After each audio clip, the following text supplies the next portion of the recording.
guys, in today's build video, I'm gonna share with you my current AR build, which focuses on having both damage and the ability to do tanking for your team, so that it will be easier for you to push during dark zone sessions, and especially when you're going rogue and you have an or you're keeping or maintaining your manhunt rank. Okay, so this build utilizes firewall specialization because of the striker shield, which boosts your damage per enemy in front of the shield, and also the armor kit capability, wherein it allows you to regenerate quicker and allows you to tank more.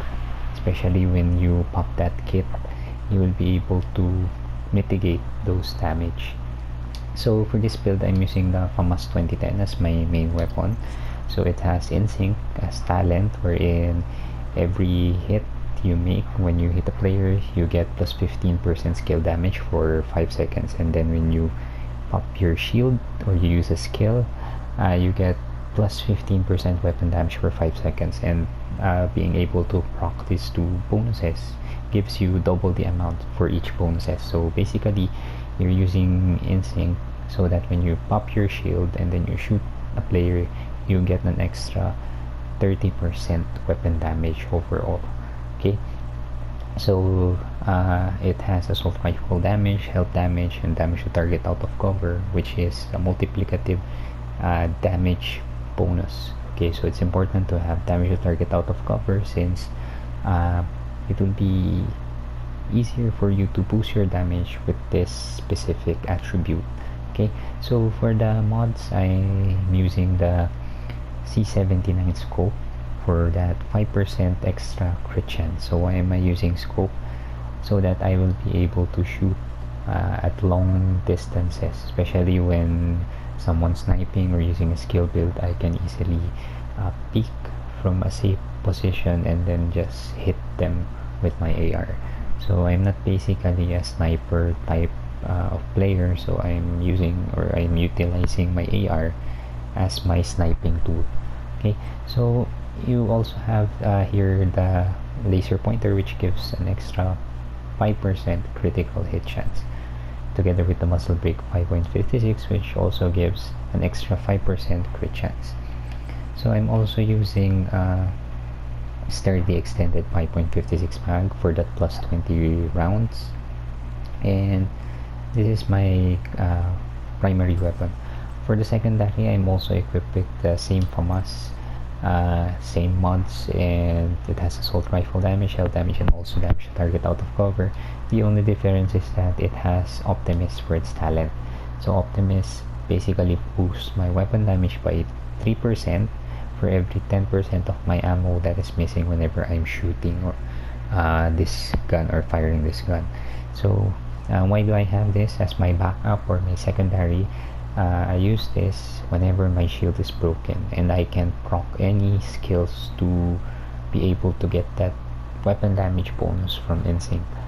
So if I have my shield broken or I'm reloading, instead of reloading in middle of combat, I just switch to my secondary. Okay, so for the pistol, I'm just using the first sweep PF45 with extended pistol mag for that plus 11 rounds, compact coupled small laser pointer for that 10% crit chance, and it has pistol damage, again damage to target out of cover as an attribute, and for the talent it has strain, wherein it gives me an extra 10% critical hit damage for every 0.5 seconds I'm firing this gun. So it stacks up to 5 times, and it gives you a total of plus 50% critical hit damage. Okay, so I'm just using it whenever I'm just finishing up some agents, or whenever I just feel like using my pistol, but mostly I'm using my primary and secondary weapons. Okay, so let's go with the gear sets. First, I have my Seska mask, so it gives me that plus 10% crit chance, so that's why I'm equipping this one, since I want to have that boost for my crit chance.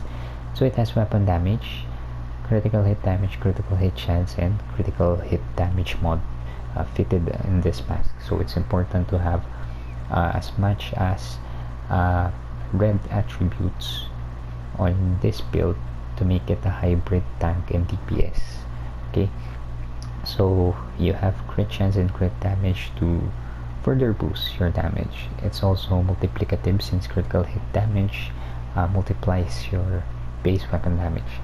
So the focus of this build is to also have that together with the weapon damage, but for this I only have 2 weapon damage cores, and the other one is for my backpack, my Grupo backpack, which gives me an extra 15% critical hit damage for the gear set bonus. Okay, so that's why I'm equipping this Grupo backpack, and it has weapon damage, critical hit damage, critical hit chance, and again another critical hit damage mod.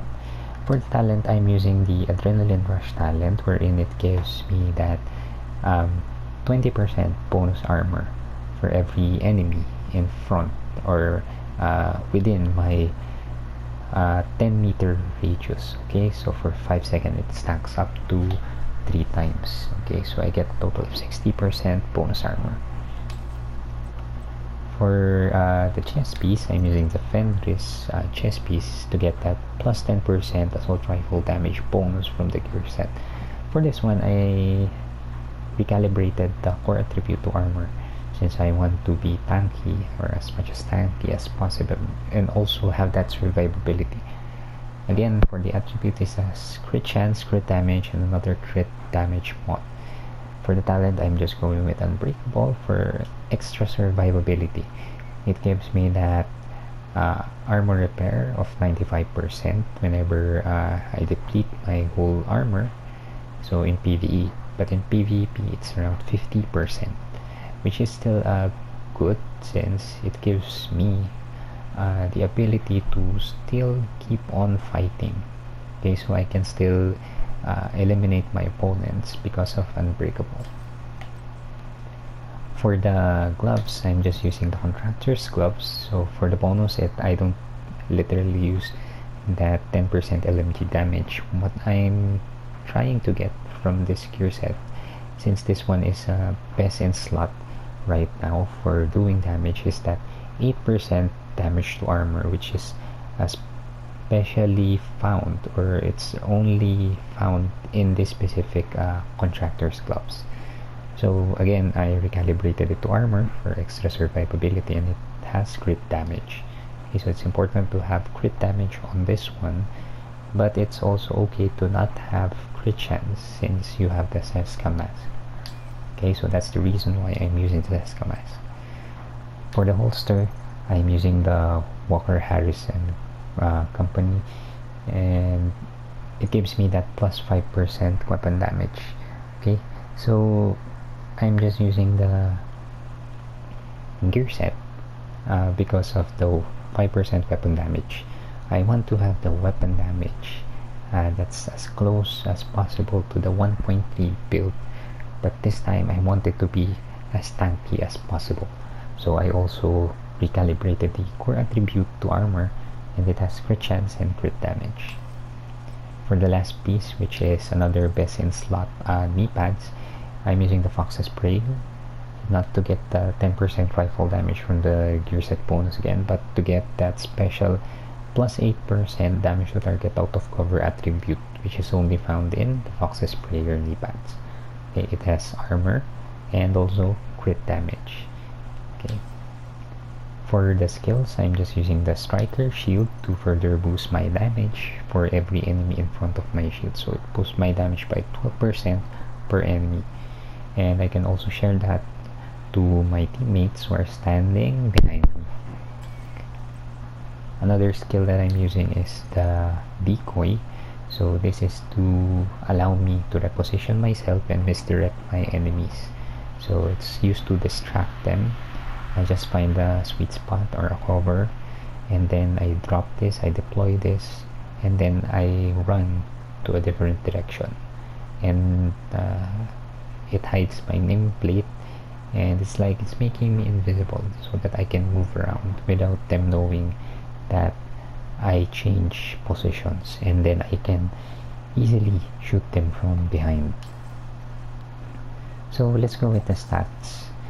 For the primary weapon, or the FAMAS 2010, it has 81k weapon damage and it has 32k PvP weapon damage, 59% crit chance, 168% crit damage, 75% headshot damage, 8% armor damage, and also that 18% damage to target out of cover from the combination of 10% coming from my AR and 8% coming from my Fox Sprayer knee pads. It also has health damage of 21%. For the secondary, it's the same. For my pistol, I have 132k weapon damage, 44k PvP weapon damage, 54% crit chance, 168% crit damage, 120% headshot damage. Since this is a pistol, it has high headshot damage even though it's not listed on the stats. Okay, I have 8% armor damage and another 18% damage to target out of cover. For the flamethrower, the specialization weapon, it has 435k weapon damage, 144k PvP weapon damage, 44% crit chance, 168% crit damage, 85% headshot damage, 8% armor damage together with that 18% damage to target out of cover. But it's mostly specialization weapon, so you can only use it in conflict if you're doing PvP, since in conflict you can get specialization ammo and it doesn't literally rely on the crit and the bonus damage, bonus multiplicative bonus damages you get from the best in slots, but purely the base damage is high whenever you use this in conflict. Okay, so this is my current AR build that I'm using when I'm both tanking and I'm doing DPS. Okay, so hope this build helps you guys in playing the Division 2.